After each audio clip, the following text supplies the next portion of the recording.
Okay, no more questions? Please.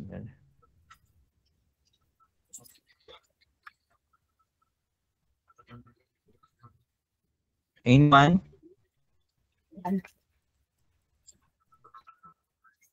Any questions for now, guys? Hello? Sir Chuck, Oh, yung pong mga sidewall error po, yung malalaking building, ganun pa rin, uulitin ko nung last ko pa sinasabi sa inyo yun, ignore for now. 'Di ba? Use other IDs.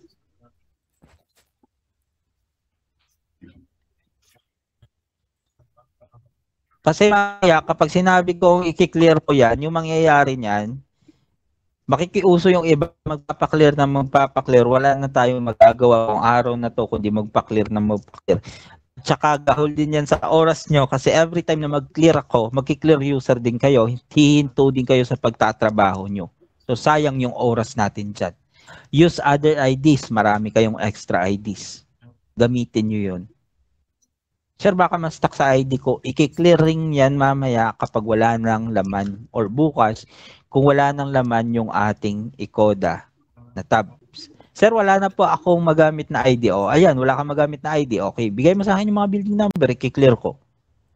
Pero sa dinami ng mga IDs nyo, mahigit 10, mahigit 8, mahigit 6. Siguro hindi naman ganun kadali mauubos yan. Inyo kayo ng pag-aksayahan din ng oras nyo. Kakain lang yan ng good time mo. Okay?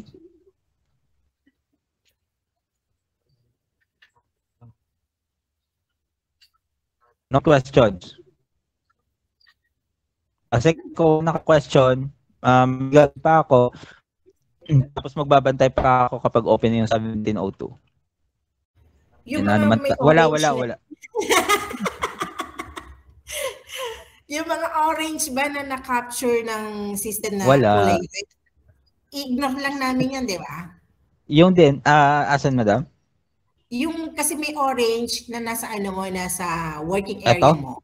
Yung orange tapos nilabel ng ng system na red. So ignore lang ba 'yon o i-delete namin 'yon? Kasi since na parang ignore nyo na lang kasi yung ata doon may existing ata yung dapat na delete ng system tapos pinalitan nila ng red. Ignore or fix yung kulay red. Alam na rin naman ng checker na yan na hindi alam din naman ng checker na yan na kung siguro kung ipupush back pa ng checker nyo as revert, ob na siya. Kasi naman, hindi magkakaroon ng red label dyan kung kayo mismo yung nag-label ng red label eh. Thank you. Kasi hindi ko nga mapalitan yung kulay, hindi ko nga mabalik into red or ma-change into green yung mga labels dito. Okay na. O i-push back na inyo ng checker natin, pagsabihan nyo, awayin nyo yung checker natin kasi mali na rin naman para i-push back. Okay? Uulitin ko yung mga wall direction, side wall direction na yan, etc. na yan. Kapag nakakuha kayo kung mamaya, use other IDs for now. Okay? Hindi natin kailangan magtagal sa mga mapang yan. Ano ba to?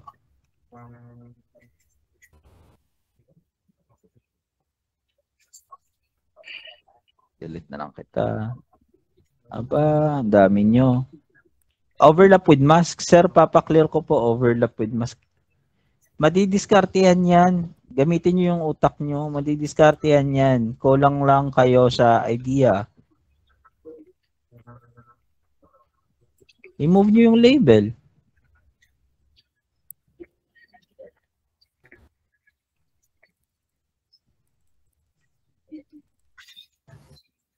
Chuck, minsan kasi 3D lang naman yung nag-overlap dun sa mask ng habit.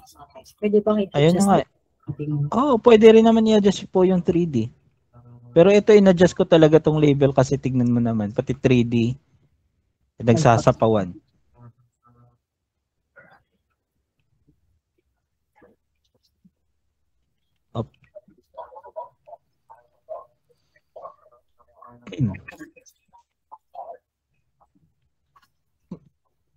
Mas okay nga kung 3D lang i-adjust nyo eh.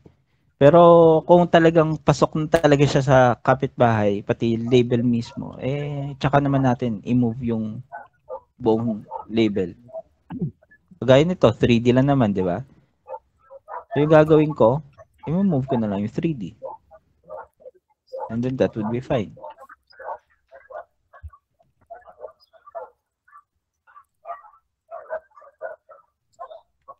Okay.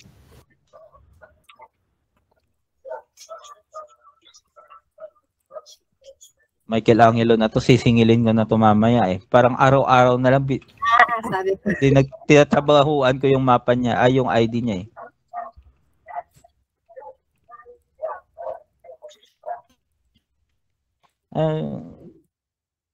Ang wais mo rin no, habang nagta-training, nakaka-income ka. Samantala Unahan ko na yun. Tingnan ko siya. Ako na yung bibigay ng ID. Hindi ba dam okay lang? Mas magulang ka.